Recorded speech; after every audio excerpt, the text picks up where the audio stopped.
নমস্কাৰ এছামিজ কানেকশ্যনলৈ আপোনালোক সকলোকে স্বাগতম জনাইছো। আজি আমি আলোচনা কৰিম অসমীয়াৰ বুকখনৰ 20টা গুৰুত্বপূৰ্ণ প্ৰশ্ন আৰু উত্তৰ। এই কিতাপখনৰ পৰা ডিএলএডৰ প্ৰি এন্ট্ৰি টেষ্টত বাৰে বাৰে প্ৰশ্ন অহা দেখা যায়, অৰ্থাৎ প্ৰত্যেক বছৰে প্ৰশ্ন কমন পৰা দেখা যায়। এই কিতাপখনৰ পৰা মই ডিএলএডৰ প্ৰি এন্ট্ৰি টেষ্টত বিশেষকৈ জিকে সেকশ্যনত বহুত প্ৰশ্ন কমন পাইছিলোঁ। গতিকে আপোনালোকৰ যাতে প্ৰশ্নসমূহ কমন পায় তাৰ কাৰণে মই অসমীয়াৰ বুকখনৰ 200+ MCQ আপোনালোকৰ জিকে সেকশ্যনৰ কাৰণে আগবঢ়াম। আশা কৰোঁ ভিডিঅ'টো চাই আপোনালোকে নিশ্চয় উপকৃত হ'ব। গতিকে এই ভিডিঅ'টো চোৱাৰ পিছত আপোনালোকে এটা আইডিয়া পাব যে জিকে সেকশ্যনত প্ৰি এন্ট্ৰি টেষ্টত কেনেকুৱা ধৰণৰ প্ৰশ্ন আহিছিল আৰু কেনেকুৱা ধৰণৰ প্ৰশ্ন এইবাৰ আহিব পাৰে। গতিকে আমি যদি চাওঁ 1 নম্বৰ, অসমত ডিগবৈ তৈলক্ষেত্ৰ কোন চনত আৱিষ্কৃত হৈছিল? মানে আমাৰ যি তেল শোধনাগাৰ আছে তাৰ ওপৰত প্ৰশ্ন দিয়া হৈছে। শুদ্ধ উত্তৰ হৈছে 1889 চনত। আমি যদি ডিগবৈ তৈলক্ষেত্ৰৰ ইতিহাস চাওঁ, অসম হৈছে দেশৰ প্ৰথম ৰাজ্য য'ত 1889 চনত ডিগবৈত খাৰুৱা তেলৰ সন্ধান পোৱা গৈছিল। তাৰপিছত 2 নম্বৰ, ধদৰ আলি কোনে নিৰ্মাণ কৰিছিল? আমাক জানিব লাগিব আহোম যুগৰ ইতিহাস। আমি যদি চাওঁ ইয়াত ক, খ, গ আৰু খ। শুদ্ধ উত্তৰ হৈছে গদাধৰ সিংহ।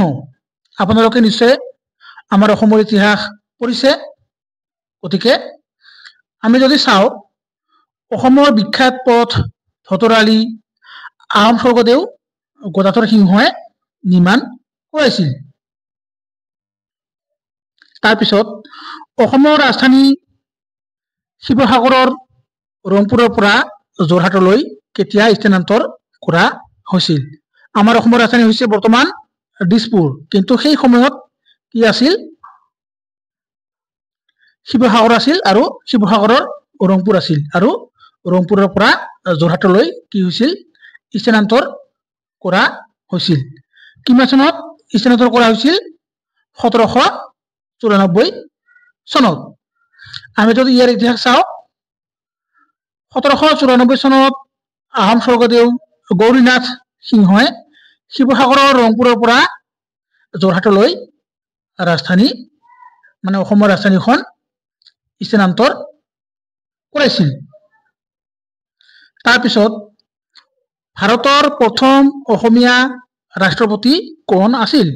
এনেকুৱা ধৰণৰ প্ৰশ্ন কেৱল ডিএলএডতে নহয়, আমাৰ অসমৰ বিভিন্ন প্ৰতিযোগিতামূলক পৰীক্ষাৰ কাৰণে প্ৰায় আহি থকা দেখা যায়। ইয়াৰ শুদ্ধ উত্তৰ হৈছে ফখৰুদ্দিন আলী আহমেদ। আমি যদি আমাৰ প্ৰথম অসমীয়া ৰাষ্ট্ৰপতিৰ ইতিহাস চাওঁ, ফখৰুদ্দিন আলী আহমেদ 1974 চনৰ 24 আগষ্টৰ পৰা 1977 চনৰ 11 ফেব্ৰুৱাৰীলৈ ভাৰতৰ ৰাষ্ট্ৰপতি হিচাপে কাৰ্যনিৰ্বাহ কৰিছিল। তাৰপিছত ইংৰাজৰ বিৰুদ্ধে যুঁজ দিয়া প্ৰথমজন অসমীয়া কোন আছিল? আপোনালোকে ইতিমধ্যে মেট্ৰিক পৰীক্ষাত ক্লাছ 8ৰ পৰা 8, 9, 10 মানে মেট্ৰিক পৰীক্ষাত আপোনালোকে ইয়াৰ বিতংভাৱে পঢ়িছে। ইয়াৰ শুদ্ধ উত্তৰ হৈছে কি? ইয়াত আছে ক, খ, মণিৰাম দেৱান, কমধৰ কোঁৱৰ, পিয়লি ফুকন, কুশল কোঁৱৰ। ইয়াৰ শুদ্ধ উত্তৰ কি? ইয়াৰ শুদ্ধ উত্তৰ হৈছে কমধৰ কোঁৱৰ।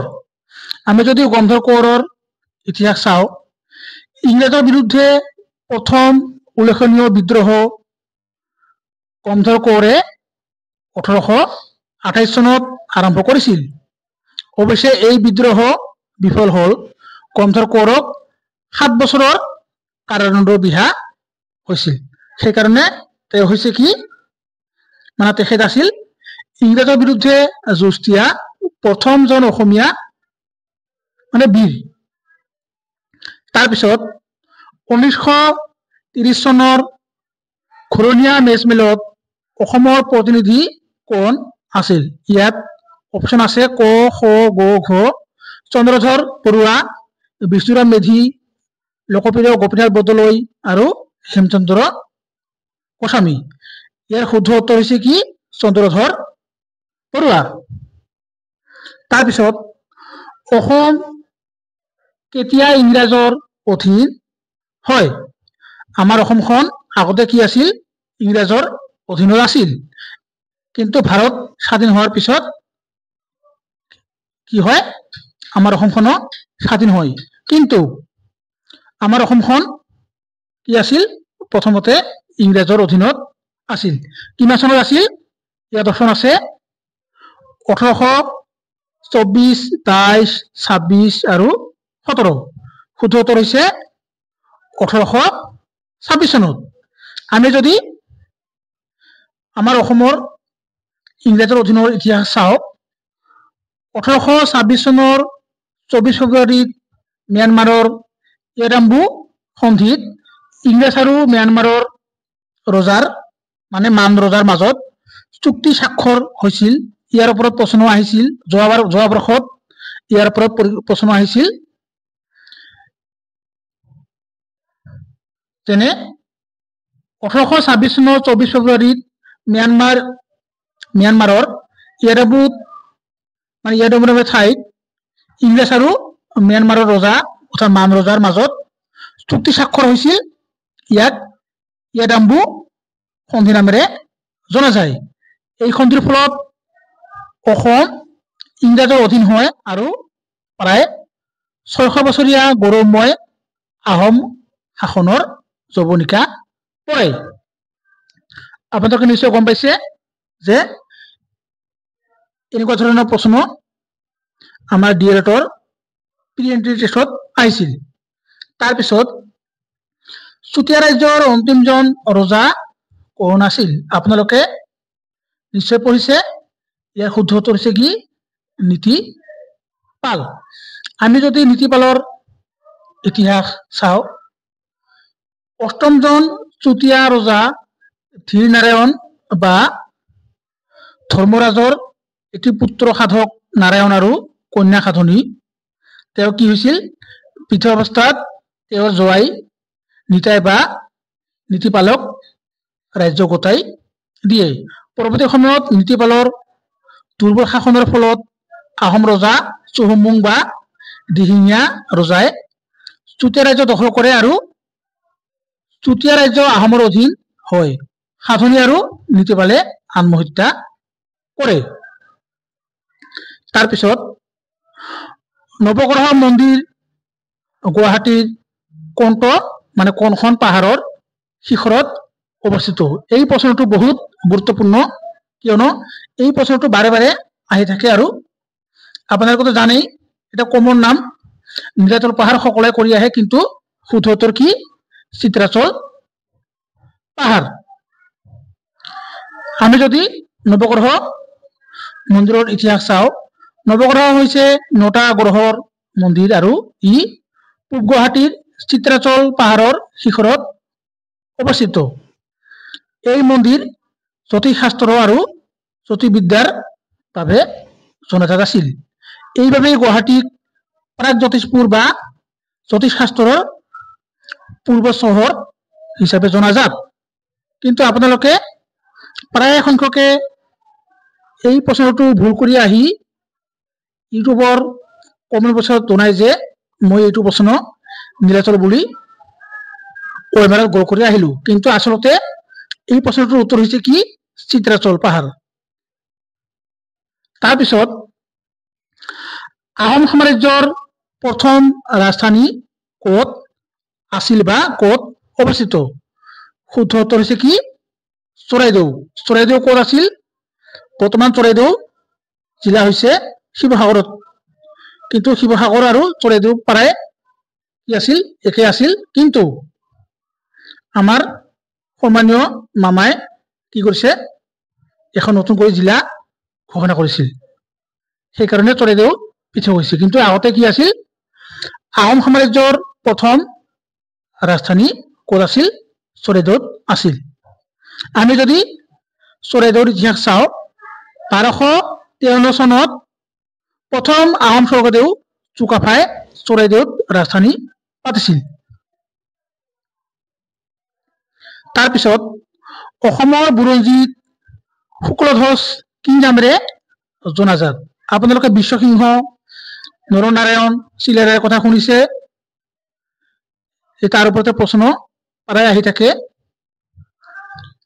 শুদ্ধ উত্তৰ কি চিলাৰায় বীৰ চিলাৰায় যিটো চিলাৰায় দিৱস পালন কৰা হয় প্ৰতি বছৰে শুদ্ধ উত্তৰ কি চিলাৰায় চিলাৰায় আছিল কোচ সাম্ৰাজ্যৰ ৰজা নৰনাৰায়ণৰ ভাতৃ আৰু কোচ ৰাজ্যৰ সেনাধ্যক্ষ তেওঁৰ প্ৰকৃত নাম কি আছিল শুক্লধ্বজ চিলাৰায় আছিল নিপুণ যোদ্ধা আৰু তেওঁ শত্ৰুৰ চিলাৰ দৰে আক্ৰমণ কৰিছিল কাৰণে অসমৰ বুৰঞ্জীত তেওঁৰ নাম চিলাৰায় নামে জনাজাত মানে চিলাৰ দৰে আক্ৰমণ কৰিছিল তাৰপিছত আহোমসকলে কোন চনত ব্ৰহ্মপুত্ৰ উপত্যকাত প্ৰৱেশ কৰিছিল শুদ্ধ উত্তৰ কি শুদ্ধ উত্তৰ হৈছে 1228 চনত আমি যদি আহোমসকলৰ প্ৰথম ইতিহাস চাওঁ কি আছিল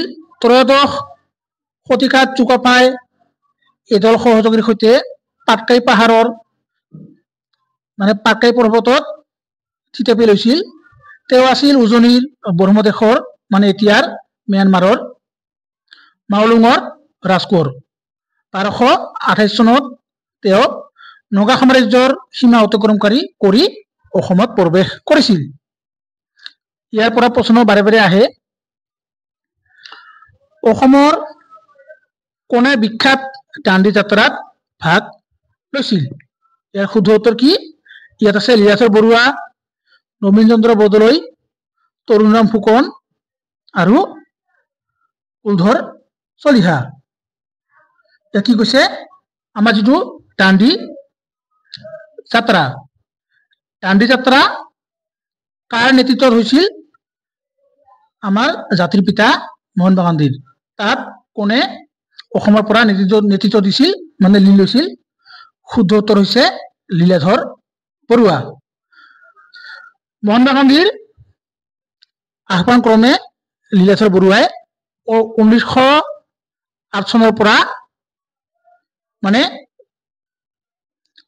তেওঁ 1908 চনৰ পৰা 1972 চনলৈ তেওঁ কি কৰিছিল এজন স্বাধীনতা সংগ্ৰামী আছিল সেইকাৰণে তেওঁ মহাত্মা গান্ধীৰ আহ্বান ক্ৰমে 1930 চনত যি দাণ্ডি যাত্ৰা হৈছিল দাণ্ডি মাৰ্চ তাত আমাৰ অসমৰ পৰা ভাগ লৈছিল তাৰপিছত অসমলৈ অহা প্ৰথমজন চীনা পৰিব্ৰাজক কোন আছিল এই প্ৰশ্নটো আপোনালোকে নোট কৰি ল'ব ইয়াৰ পৰা কেৱল আমাৰ ডিএলএড পিএইচডি টেষ্টে নহয় অসম টেট সি টেট যিমান প্ৰশ্ন যিমান মানে পৰীক্ষা আছে আমাৰ যিটো এডিআৰই পৰীক্ষা প্ৰায় প্ৰশ্ন অহা দেখা যায় আৰু সি টেটৰ ইউপি সেকশনত এই প্ৰশ্নটো প্ৰায় আহে ইয়াৰ শুদ্ধ উত্তৰ কি ইয়াৰ শুদ্ধ উত্তৰ হৈছে হিউয়েন চাং আমি যদি হিউয়েন চাঙৰ অসমলৈ অহা ইতিহাস চাওঁ ভাস্কৰ বৰ্মনৰ ৰাজত্বকালত 594 খ্ৰীষ্টাব্দৰ পৰা 650 খ্ৰীষ্টাব্দলৈ হিউয়েন চাঙে অসম মানে কামৰূপ ভ্ৰমণ কৰিছিল আৰু এই ভ্ৰমণৰ বিষয়তে তেওঁ চিউকি নামৰ এখন গ্ৰন্থ ৰচনা কৰিছিল এই যিটো চিউকি এই চিউকিৰ পৰাও আমাৰ প্ৰি এন্ট্ৰি টেষ্টত প্ৰশ্ন আহিছিল তাৰপিছত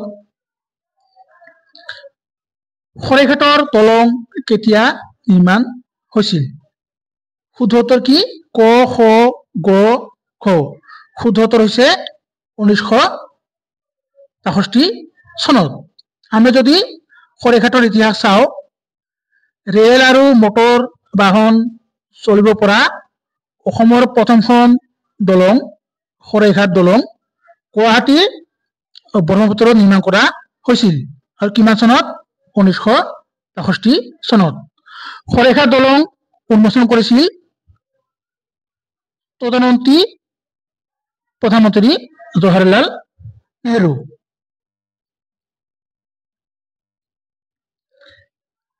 এতিয়া আহিছো 16 নম্বৰ পথৰুঘাটৰ ৰণৰ স্থলী কি আছিল? আমি মেট্ৰিক পৰীক্ষাত পঢ়ি আহিছো পথৰুঘাট। ইয়াৰ শুদ্ধ উত্তৰ কি? শুদ্ধ উত্তৰ হৈছে আমাৰ অসমৰ দৰং জিলাত। আমি যদি পথৰুঘাটৰ ইতিহাস চাওঁ 1894 চনৰ 28 জানুৱাৰীত দৰং জিলাৰ পথৰুঘাটৰ কৃষক জনতাই ইংৰাজৰ বিপক্ষে কি কৰিছিল? হাজোনা আৰু ইছানীকৰৰ বিৰুদ্ধে কি কৰিছিল? এই পথৰুঘাটৰ বিদ্ৰোহ কৰিছিল। তাৰপিছত তলৰ কোনগৰাকী শংকৰদেৱৰ কন্যা? শুদ্ধ উত্তৰ কি? শুদ্ধ উত্তৰ হৈছে মনু। মনু আছিল শ্ৰীমন্ত মহাপুৰুষ শ্ৰীমন্ত শংকৰদেৱৰ প্ৰথম পত্নী সূৰ্যৱতীৰ কন্যা। মনুৰ জন্মৰ পাছতে কি হৈছিল? সূৰ্যৱতীৰ মৃত্যু হয়। তাৰপিছত তলৰ কোনটো শোধনাগাৰক আমি অলপ আগতে পাইছিলো অসম চুক্তিৰ শোধনাগাৰ বুলি জনা যায়, মানে হিচাপে জনা যায়। ইয়াৰ শুদ্ধ উত্তৰ কি? নুমলীগড়।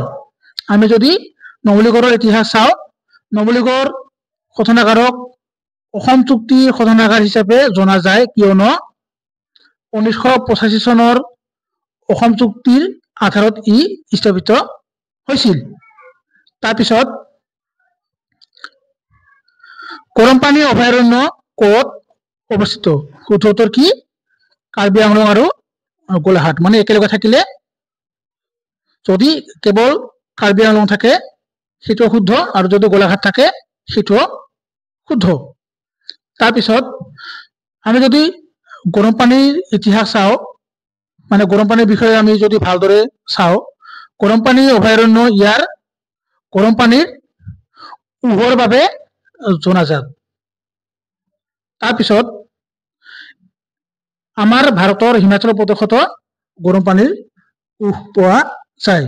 এইটো চিটে পৰীক্ষাত আহিছিল। অসমৰ সাক্ষৰতাৰ হাৰ কিমান?